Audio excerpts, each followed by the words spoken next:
Okay, hi there, Addy. I'm super excited for your lesson today. We are going to do lesson number 46. This one's going to be really fun. So the first thing that you're going to do is you're going to spend 5 minutes reducing all of these fractions on the first page, okay? So I'll give you a timer for 5 minutes.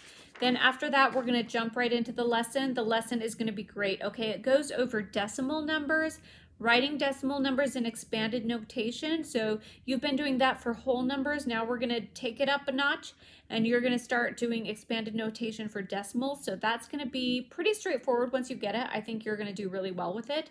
And then we're going to do mental multiplication where you multiply numbers by 10 and by 100.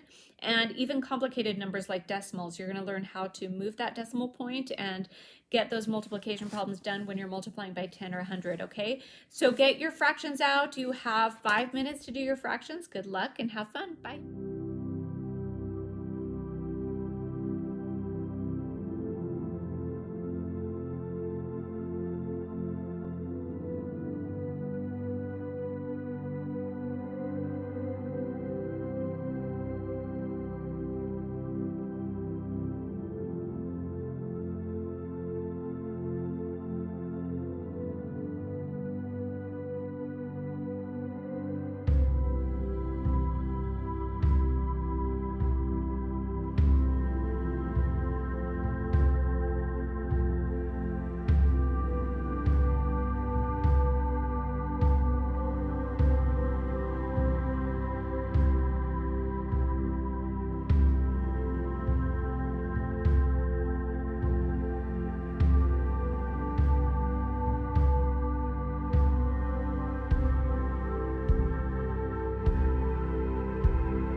Okay, hi there, Addy. We are going to do lesson number 46 for you today. The first thing is you should have finished your fractions to reduce by now. So good job doing that.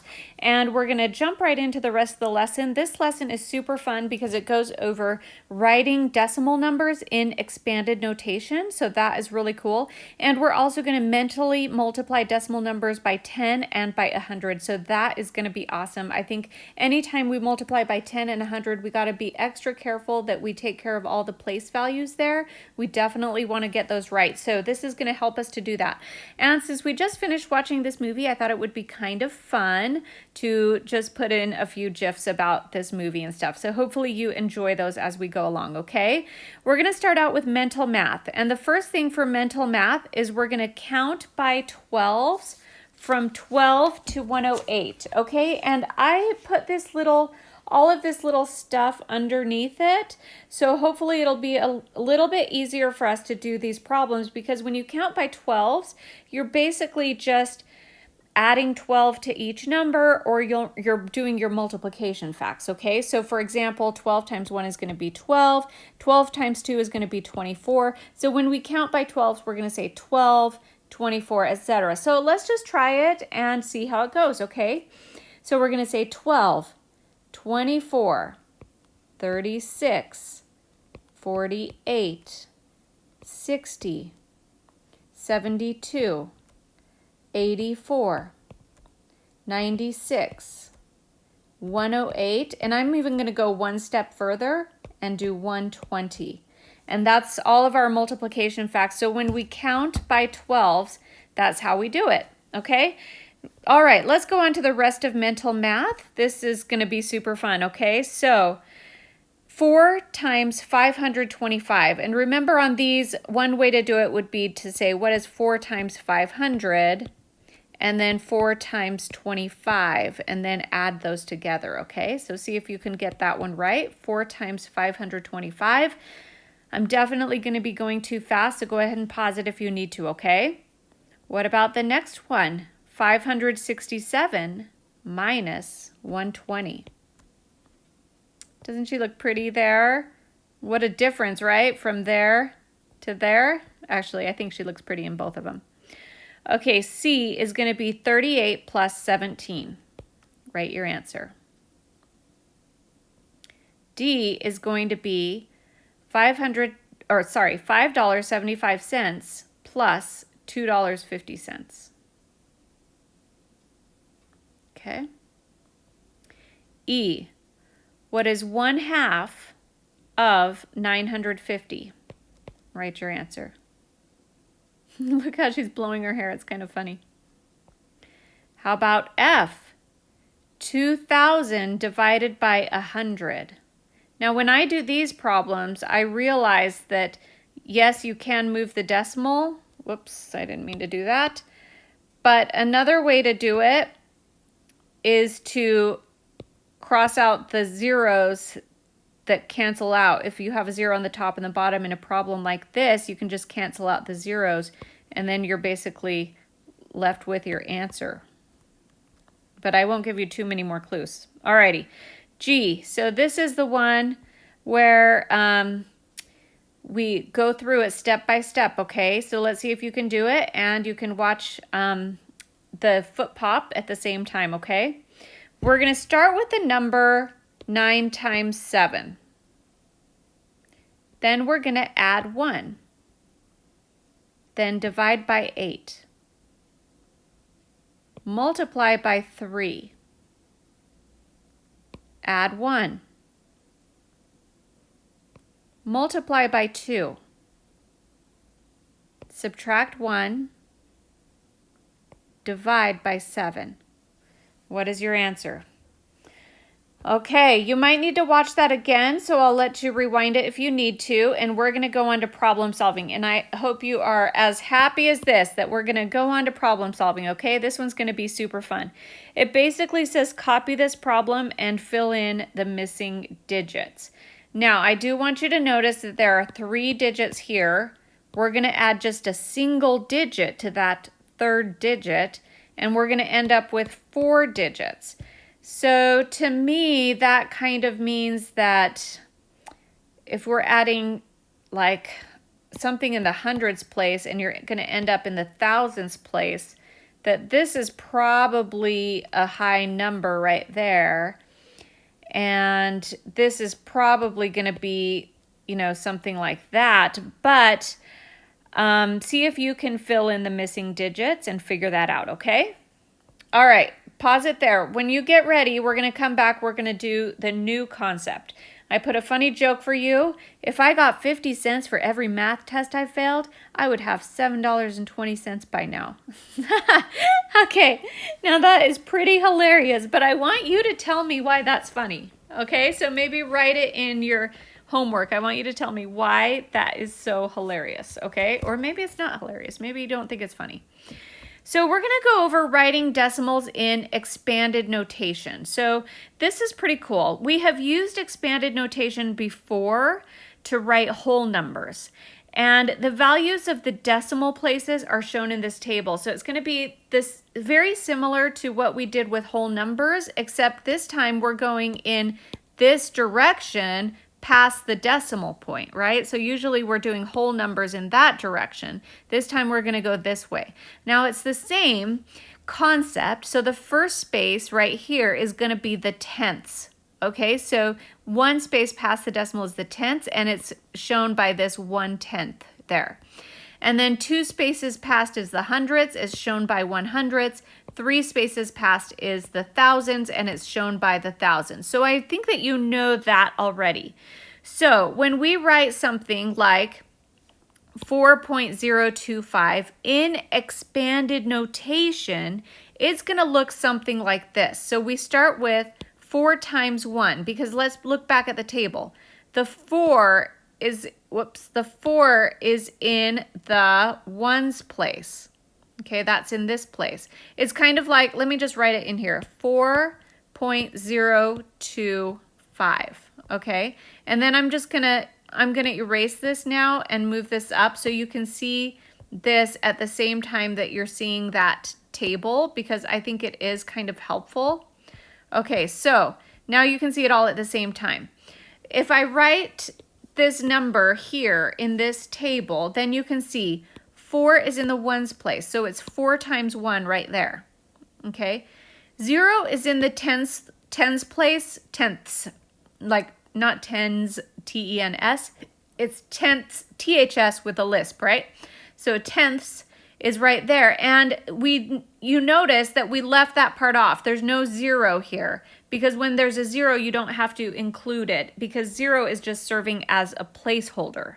It's just a placeholder. Okay, so 2 is in the hundredths place. So we're going to go 2 times, not 100, we're going to do 2 times this, 1/100, because it's in the hundredths place, okay? And then we're going to do 5. The 5 is in the thousandths place, so we're going to have to multiply it by this, by 1/1000. And that's kind of how you do expanded notation when it's a decimal, okay? So we're going to try that out. Okay, yeah, you got it. Just like SpongeBob here. He's excited to try it out. So we're going to do example 1.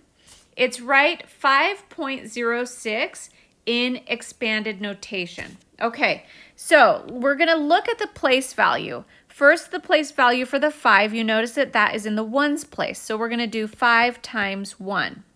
And I'm just going to put parentheses around it just to help us keep that straight. Plus. Now, I don't have to do this 0, so I'm going to leave that out. But I do have to do the 6, and we know that the 6 is in the hundredths place, not dreads with a THS. So that means 1/100. Okay, so the number that we put there is 6 times 1/100. And that's how you write a decimal in expanded notation. Super cool, right? It's not that bad, too. Good job. Good job, SpongeBob. All right, so let's do example number 2. Okay, this one is even funner because they're going to have us do it backwards. So they gave us the expanded notation, 4 times 1/10 and 5 times 1,000ths. and they want us to write the decimal number, okay? So let's just write it. You know what? It might be helpful to do this. Okay, so what goes in the ones place? And you notice that they didn't give us anything that is something times 1, so there must be nothing there. So I'm just going to put a 0 there, okay? Now, the next space is the 10th space. Oh, man, it's hard to talk with a lisp sometimes. So the thing that goes there is going to be in the 10th space, or 1 over 10. So they did give us a number for that. It's the 4, right? So I'm going to take that 4 and put it there. So the 4 goes there. Now, the next one is this space. And what is that space?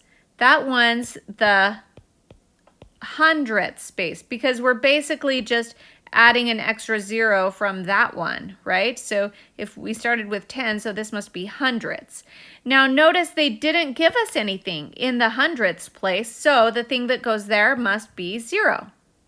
Okay, what is this next space? The next one is the thousandths place. 1, 2, 3 zeros.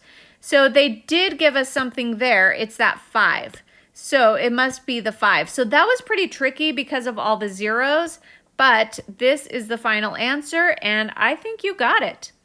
Let's move on to the next part of the lesson, which is mentally multiplying decimal numbers by 10 and by 100.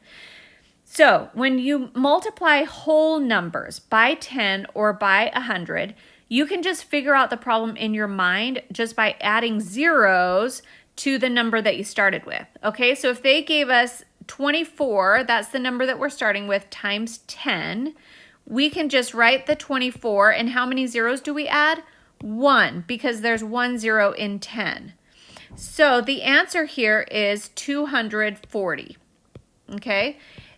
The other way to think about it is the decimal point on a 24 is here. Whoops, is here. So if you move the decimal point 1 space to the right, because that's what you do when you multiply by 10, then you have to add a 0 and the new decimal goes here, and so the answer is going to be 240. You can think about it both ways, okay? The other way, 24 times 100. So if we just write 24, this time we're going to add 2 zeros because we're multiplying by 100. So that is the answer. The other way to think about it is we are moving that decimal point 2 spaces. So if it starts out here, we're going to move it 1, 2, and it ends up there. So again, the answer is going to be 2400. Either way, whatever's easiest for you, okay? But one way that they want you to think about it is instead of just attaching zeros, what we're actually doing is shifting all the digits to the left. Sort of by shifting the decimal to the right, you're actually shifting the digits to the left. So if you have a table like this, then you start out with 24 in expanded notation right here. The 2 is in the tens place, the 4 is in the ones place. So that makes sense. That's expanded notation for the 24, the way it starts out. Now, when you multiply it by 10, like you do here, you are either shifting the decimal to the right or you're shifting these digits to the left. You're shifting these digits to the left. And you're going to move it 1 space over because you're multiplying by 10. So when you move it 1 space over from here to here, you get it here. Okay? So now the 2 is in the hundreds place and the 4 is in the tens place. Okay? So 24 times 10 is 240. Because you shifted the whole numbers over to the left. Now, what if you start out with this 24 and you multiply it by 100 like you do here? Now, we're either adding 2 zeros, that's one way to think about it, or you are shifting this 2 spaces to the left. So now the 24 goes here. So the 2 is in the thousands place and the 4 is in the 100s place, and you have 2 zeros. So either way you get the same answer. The answer is 2400, but that's what you're doing. So that's kind of a review, and it's an important review because what we're going to do next is the same exact thing except with decimals. Now, when you multiply a decimal by 10, the digits shift one place to the left. So, for example, look at this decimal. You're starting out with 0.24. So we've charted that here sort of in expanded notation. The 0 is in the ones place, the 2 is in the tenths place, and the 4 is in the hundredths place. Now, if you want to take this number and multiply it by 10, what is super interesting is you can take these digits and shift everything to the left one space. So now the 2 will go into the ones place. The 4 will go into the tenths place instead of the hundreds. And you could think about it like you're shifting the decimal to the right one space, but what you're actually doing is shifting the whole numbers to the left one space. So now you end up with the 2 in the ones place, the 4 in the tens place, and the answer to this problem is 2.4. Okay, what if you take this and you multiply it by 100? So you could think about it as, well, I'm moving the decimal from here to here, so the answer is going to be 24, but the other way to think about it, 0.24 times 100 is the same as shifting the 24 2 spaces to the left. So now the 2 is going to end up in the tens place, the 4 is going to end up in the ones place, the decimal is here. So the answer that you get to this problem is 24. Okay, so that's really cool. So when you multiply by 10, you basically get one place shift. You're multiplying this by 10, so you're moving it one space to the left. But the other way, instead of moving these to the left, you can just move this decimal to the right. Okay, so that's what you're doing when you move the decimal to the right. You start out with it here, it ends up here. So the answer is 2.4. What about 0.24 times 100? Okay, so just like before, you think about, well, you could be moving this 2 spaces to the left, so you get this, but you could also just move the decimal 2 spaces to the right. And when you do that, you end up with a decimal here. So 0.24 times 100 is equal to 24. That's a 2-place shift. All right, now we're going to jump into some examples. I know what you're thinking. You're thinking, bring it on. I can do this. And yes, you can. So we're going to go on to page 244. You're going to do these examples, okay? The first example is multiply 3.75 times 10. All righty. So how are we going to do that? Since we're multiplying by 10, the product will have the same digits as 3.75. So I know the digits are going to be the same, okay? But the digits are going to be shifted one place. And when you multiply by 10, I know the product is going to be bigger. So which way are we going to shift the decimal point? Well, we're going to shift it to the right so that the product is bigger. So instead of the decimal point being here, because that's where it starts out, 3.75, we are going to shift it one place to the right, and that makes the whole number bigger because we're multiplying by 10, and the new decimal point is going to go here. So the answer is 37.5. So that's one place shift. You don't need to add any zeros because the decimal point serves to like hold the digits in their proper places. Sometimes you need to add zeros, but you don't in this situation.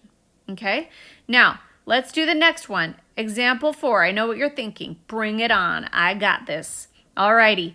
So we're going to multiply 3.75, the same digits as before, this time times 100. Now I know that the answer is going to have the same digits, 3 and a 7 and a 5. This time, the decimal point started out here, just like before, but because we're multiplying by 100, we have to mentally shift the decimal place 2 spots to the right. So it's actually going to end up here. So the answer is going to be 375, and that makes sense because if we started out with 3.75 and we multiply it by 100, we should get a much bigger number. So this is a 2-place shift because there are 2 zeros in 100. And again, we don't need to attach any zeros because there's no decimal points that you're going to leave off. You can actually leave off that whole decimal point. The answer is 375. All right, so let's do example 5. In example 5, we're going to multiply this fraction times this fraction.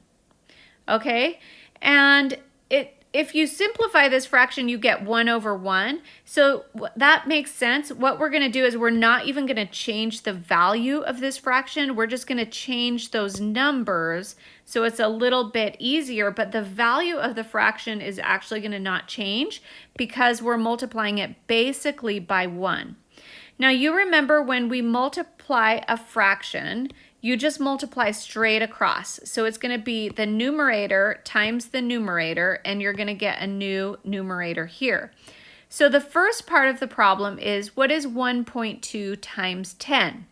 Now 1.2 times 10, I'm going to take this decimal and I'm going to move it 1 place to the right because I'm multiplying by 10, which has 1 0, so it's going to be a 1-place shift. So that is going to be 12 on top.